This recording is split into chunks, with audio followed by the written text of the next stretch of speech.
Assalamualaikum warahmatullahi wabarakatuh.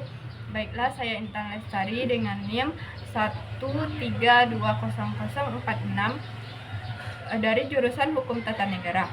Baiklah, di sini saya akan mencoba menjelaskan tentang ontologi yang merupakan mata kuliah dari filsafat ilmu. Yang pertama yaitu ontologi merupakan salah satu kajian filsafat yang paling kuno dan berasal dari Yunani. Kajian tersebut membahas keberadaan sesuatu yang bersifat konkret. Tokoh Yunani yang memiliki pandangan yang bersifat ontologis yaitu Thales, Plato, dan Aristoteles. Thales misalnya melalui perenungannya terhadap air yang terdapat di mana-mana. Ia sampai pada kesimpulan bahwa air merupakan substansi terdalam yang merupakan asal mula dari segala sesuatu. Thales merupakan orang pertama yang berpendirian sangat berbeda di tengah-tengah pandangan umum yang berada saat itu. Menurut bahasa, ontologi berasal dari bahasa Yunani yaitu ontos yang artinya ada dan logos artinya ilmu. Jadi ontologi adalah ilmu tentang yang ada. Adapun menurut istilah, ontologi adalah ilmu yang membahas hakikat yang ada, yang merupakan baik yang berbentuk jasmani maupun konkret maupun rohani atau abstrak. Kemudian dalam ensiklopedia Britannica dijelaskan bahwa ontologi adalah teori atau studi yang ada, seperti karakteristik dasar dari seluruh realitas. Bahwa ontologi terkait tentang hakikat ataupun kenyataan atau realitas sesuatu yang ada, baik yang jasmani maupun yang rohani. Selanjutnya yaitu karakteristik ontologi. Beberapa karakteristik ontologi seperti diungkapkan oleh Loren Bagus sebagai berikut. Yang pertama, ontologi adalah kajian tentang ada dan berada, tentang ciri-ciri esensial dari yang ada dalam dirinya sendiri menurut bentuknya yang paling abstrak.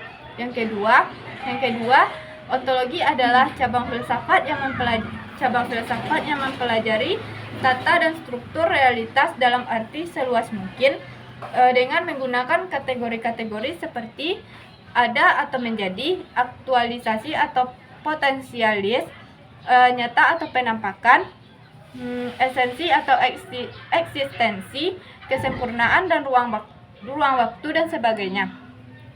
Yang ketiga, ontologi adalah cabang filsafat yang mencoba melukiskan hakikat terakhir yang ada, yaitu yang satu, yang absolut, bentuk abadi, sempurna, dan keberadaan segala sesuatu yang mutlak tergantung kepadanya.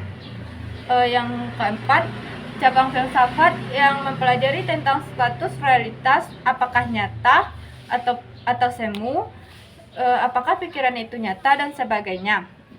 Selanjutnya itu aliran dalam ontologi. Yang pertama yaitu aliran monoisme. Paham ini menganggap bahwa hakikat yang asal dari seluruh kenyataan itu adalah satu saja, tidak mungkin dua. Haruslah kuat satu hakikat saja dari sumber asal, baik yang asal berupa materi ataupun berupa rohani. Tidak mungkin ada hakikat masing-masing bebas dan berdiri sendiri. Haruslah salah satunya merupakan sumber yang pokok dan dominan menentukan perkembangan yang lainnya. Yang kedua yaitu paham paralelisme atau dualisme.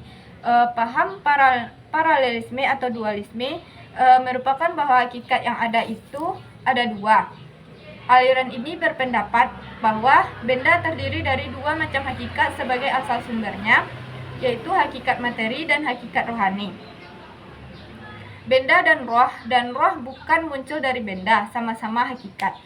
Tokoh dari paham ini adalah René Descartes, yaitu tahun 1596 sampai 1650 Masehi. Dianggap sebagai bapak filsafat modern. Ia menamakan kedua hakikat itu dengan istilah dunia kesadaran dan rohani dan dunia ruang kebendaan. Yang ketiga yaitu paham pluralisme. Paham ini berpandangan bahwa segenap macam bentuk merupakan kenyataan. Pluralisme bertolak dari keseluruhan dan mengakui bahwa segenap macam bentuk itu semuanya nyata.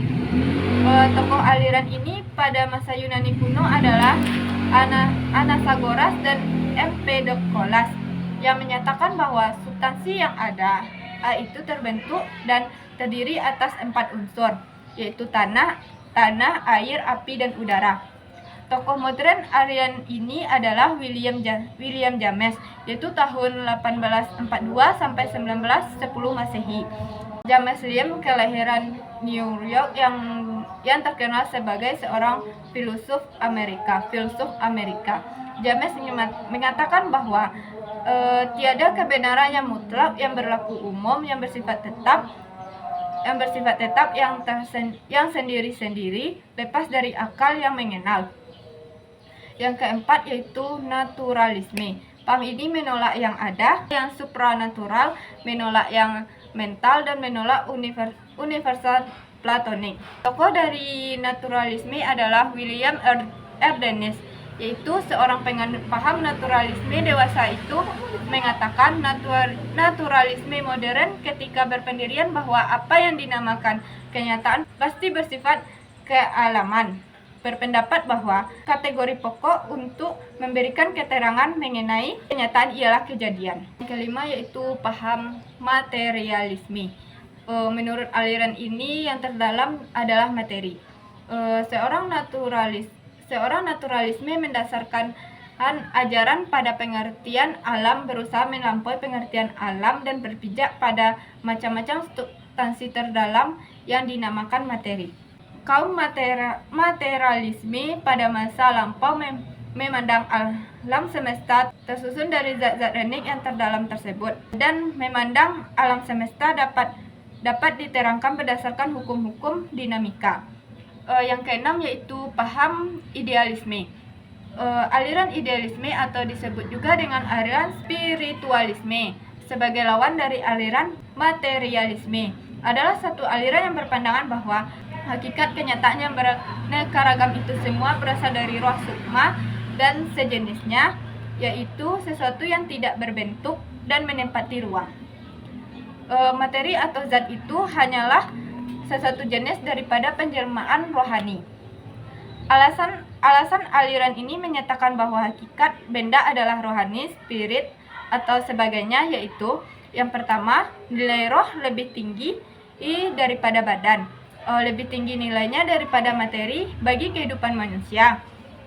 Roh dianggap sebagai hakikat yang sebenarnya, sedangkan materi hanyalah badannya, bayangan atau penjelmaan. Yang kedua, manusia lebih dapat memahami dirinya daripada dunia luar dirinya.